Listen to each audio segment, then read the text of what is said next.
Hi, my name is Eric Peterson. I'm with American Accessibility in Michigan. I'm going to show you how to replace the filter in the Jensen filter cart. First, right now we're running. We've got pressure on the gauge. Before we open anything up, we want to make sure that that's all gone. So we're going to turn the elevator, turn it off. Pressure going down a little bit. So we still got 20 pounds of pressure. So what we need to do is we need to drain off all the pressure in the system. First thing is to open up the test port, clear that off. We're back down to 0 here. We got some rag candy. Then we're going to drain off the bottom, the main chamber.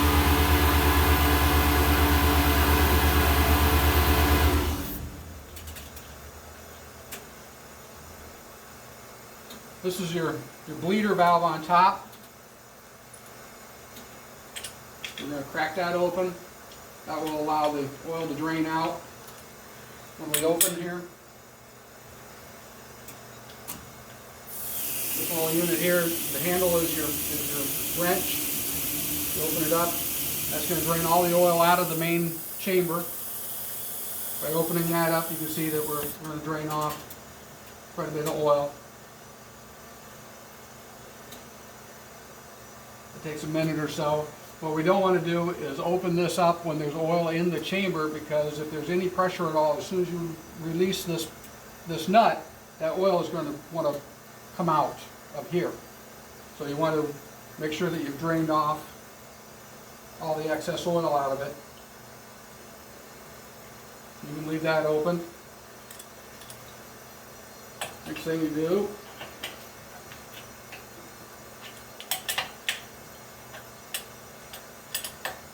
crack this nut loose.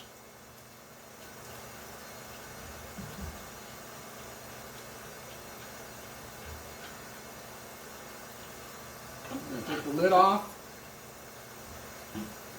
As you can see, this filter was changed last Friday. This is Tuesday, so it's only been running for 4 days.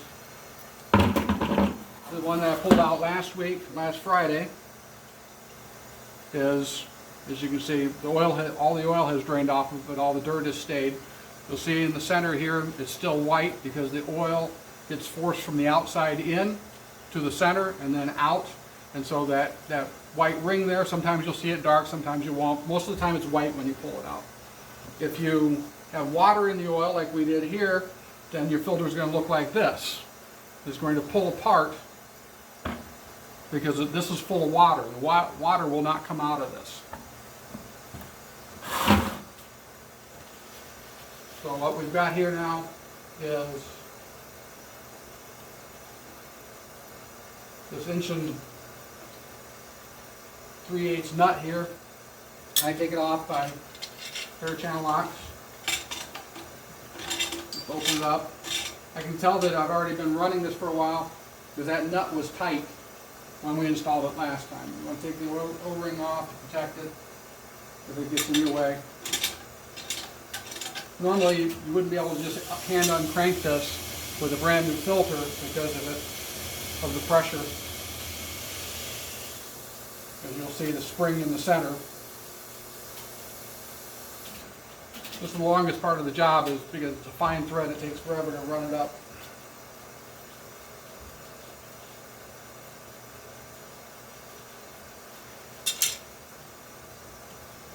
This is what you have your helper do this part.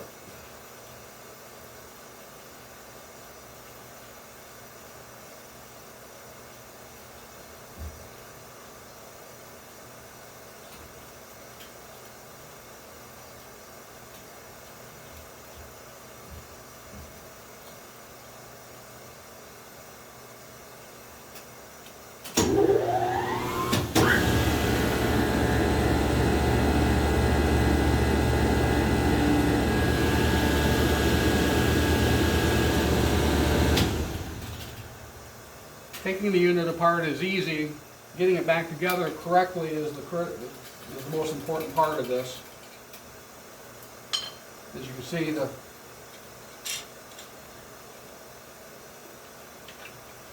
screwdriver to pull that up because it's tight. You want it to be tight because that holds the pressure, holds the oil out of the center so that it has to go through the filter media to get to the center of the unit.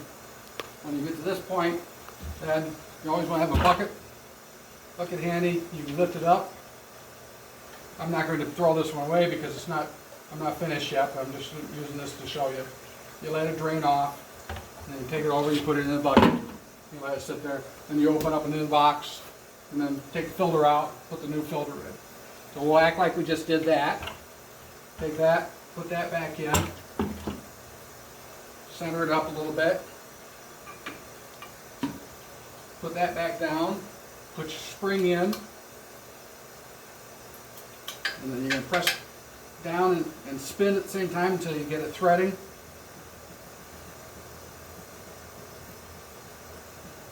And again, you have your helper do this because it takes a little while. You can be off taking care of other business.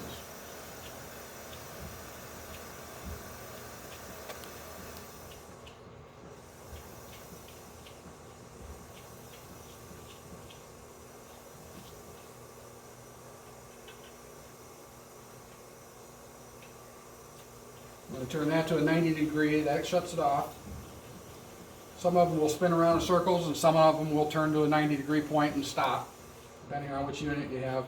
This unit here is the non-coalescing unit. It doesn't have the tank underneath, so you got a lot more room. We have 2 coalescing systems and 3 non-coalescing because to spend the extra money on the extra 3 units to be able to take water out of every single elevator doesn't make any sense.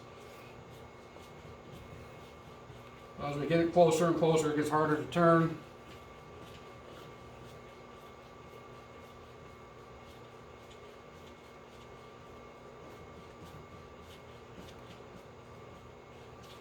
You also don't want to tighten down too far on this.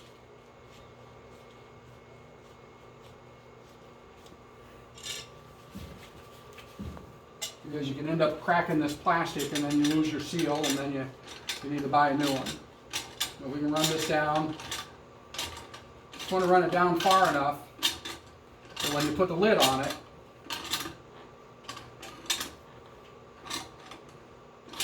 as you can see, I had to loosen it with the wrench before, or didn't have to loosen it with the wrench before. Tightening it back up, I want to have some good pressure on it. You want to put the O-ring back in if you had to take it out. And this part is critical. Get that O-ring in there. You're going to take your lid and you're going to drop down on on the side. There's a mark on here, just like we do on generators and motors when we take them apart. There's a mark on here, and then there's also a mark on here. So you want to set that on, and you want to line that up. But what you want to do first is spin this around a few times. Make sure that the O-ring is seated.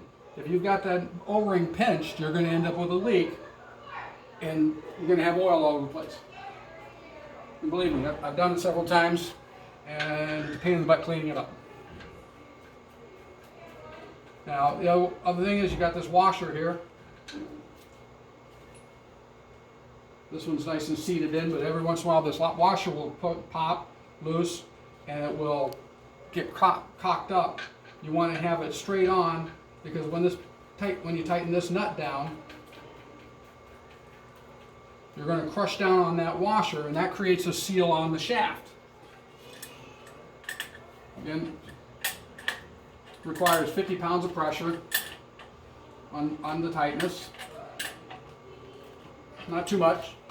I leave the bleeder open.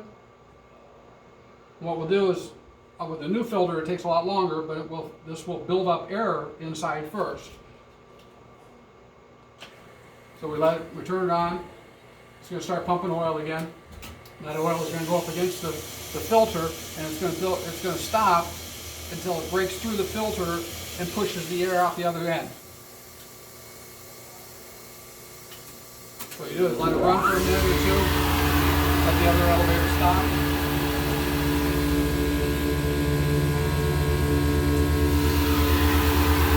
We're already building up a little bit of pressure.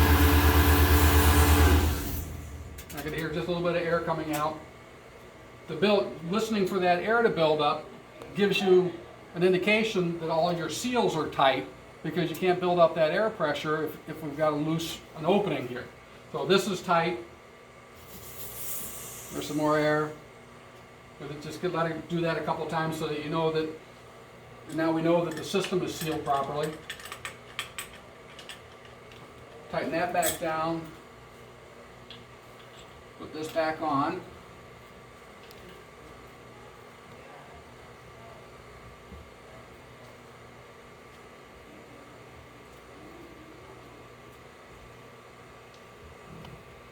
Wipe everything off.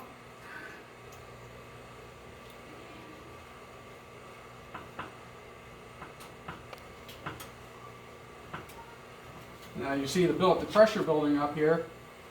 On the new unit, you'll see the pressure build up past 2, and then it's going to pop, and then it's going to drop back down a little bit.